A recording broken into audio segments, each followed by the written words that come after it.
पहले वाले में होठ हिलेगा, दूसरे में होठ भी नहीं हिलता। धीरे धीरे आप पश्यंती और परावाणी तक पहुंच जाओगे। वैखरी मध्यमा परा पश्यंती और परा। जो व्यक्ति परावाणी से जाप करे, उनके हृदय से निकलने वाली वाणी से आपका भी चित्त शांत होने लगेगा। एक बार में नहीं, 2 बार में से, पर धीरे धीरे आप भी उनके निकट आकर उन्हीं के जैसे होने लगते हो। संग का रंग लगता है, इसे ही कहते हैं शक्तिपात।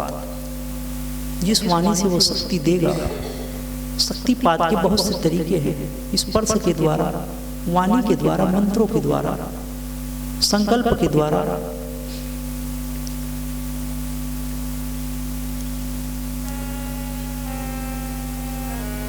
यहाँ मंत्र के द्वारा, विचारों के द्वारा हम चाहते हैं कि आपकी शक्ति ऊपर की ओर आए। योग का मतलब यह है कि आप आत्मा में जुड़ जाओ। ध्यान का मतलब है कि आप सारे विचारों से शांत हो जाओ। साधना का मतलब है कि इन सारी चीज़ों को आप अनुष्ठान करो, विधि करो। कोई व्यक्ति अगर भोजन पकाने की विधि करता है तो भोजन पकाने के लिए वो साधना कर रहा है। जिस दिन वो भोजन पकाना सीख जाएगा, उस दिन वो सिद्ध हो जाएगा। बगर नाम का कोई व्यक्ति है जिन्होंने ऐसा पूछा था, नाम नहीं लिखा है।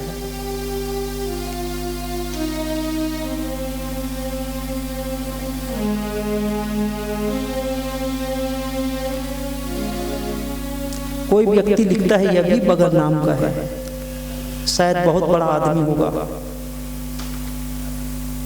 कोई बात नहीं, सज्जन आदमी है, ना पूछने से बेहतर है पूछा।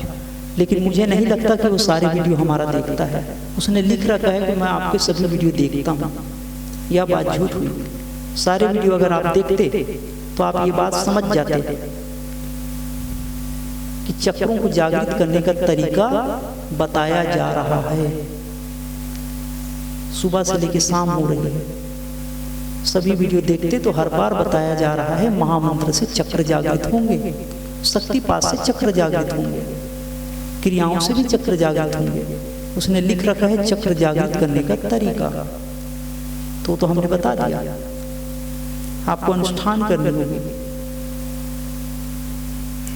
कुंडली जागृत करने का प्रयास किया है, उसने लिखा है, उसके अनुभव है उन्हें। ठीक है, ये आपका जो सवाल है वो हमने आपको जवाब दिया।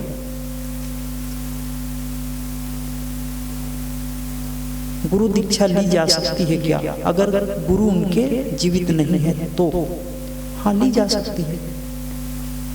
बहुत से लोग हैं जो बुद्ध के अनुयायी हैं।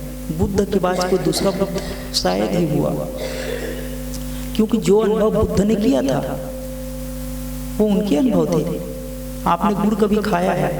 आप लोगों को बताओगे, गुड़ के बारे में बताओगे, गुड़ मीठा होता है, तो जिसने अनुभव किया उनका है। किताब लोग लिख दोगे तो उनका है, जिसने अनुभव किया। आपके लिए तो पूरी कागज, जिसने अनुभव नहीं किया। तो आपके गुरु ने आपको ऐसा तो नहीं कहा कि आप मेरे जाने के बाद अध्यात्म जगत में न रहना। क्या आपको आसन व्यायाम करने से मना किया था? स्वाध्याय करने से मना किया था आपके गुरु ने? क्या भगवान का नाम जप मत करना बोला था मेरे मर जाने के बाद?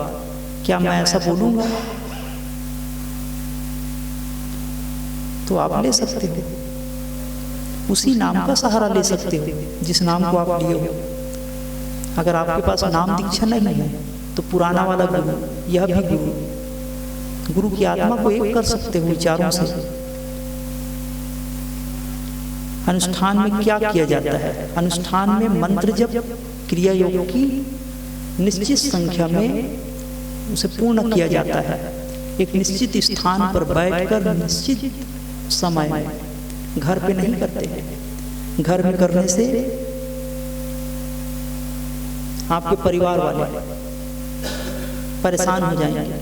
विभिन्न प्रकार की क्रियाएं होंगी आपके साथ। हंसोगे, रोओगे, नाचोगे, कूदोगे, बीमार जैसा हो जाओगे, ज़्यादा खाओगे, शरीर गर्म हो जाएगा, पागलों जैसा हरकत करोगे, पर सच नहीं है। आपके अंदर जो कचरा है वो निकल रहा है। गाना गाओगे, रोओगे, चीखोगे, चिल्लाओगे, क्यों? जब आप कमरा में झाड़ू लगाओगे, मंत्र के द्वारा, अनुष्ठान के द्वारा विभिन्न क्रियाएं होंगी, तो आपके घर वाले आपको नहीं जानते, परेशान हो जाएंगे, बिजली के झटके लगाने, पागल खाने लेके चले जाएंगे। इसीलिए आपके घर के लोगों को भी इस मार्ग में जोड़ना, उन्हें समझा के रखना कि कोई भी घटना घटे तो डरना मत। तो इसीलिए गुरु के सानिध्य में ही मंत्र जप करने होते हैं।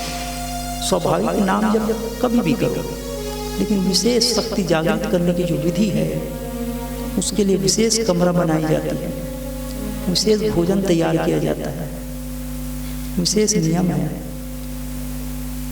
निःशुल्क होती है हमारे आश्रम। अंत में आप पूछ लेना, अगर आपके पास मंत्र है, किसी गुरु से आपने नाम दान लिया है, तो उस मंत्र को अनुष्ठान करने की विधि हम आपको बता देंगे।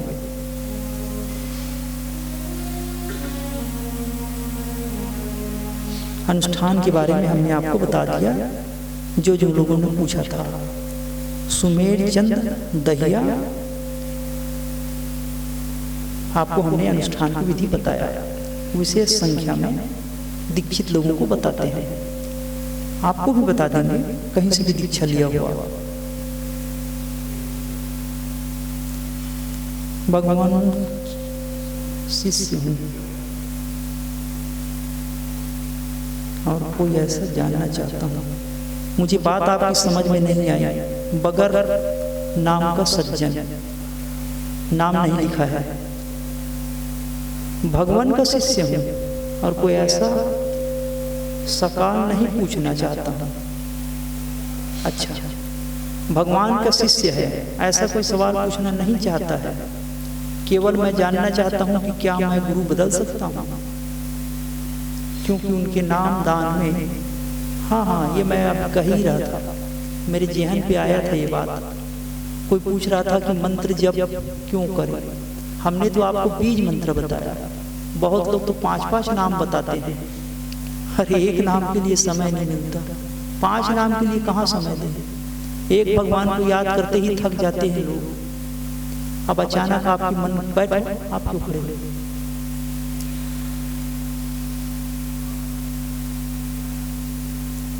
ऐसे लोग भी हमारे पास आते हैं, छत्तीसगढ़ के हमारे आश्रम में। उन्होंने बताया कि वो 5 नाम जप करते हैं। मैंने उनसे कोई भी निगेटिव बात नहीं किया, उनकी मर्जी, 1000 नाम जप करे, हमें क्या?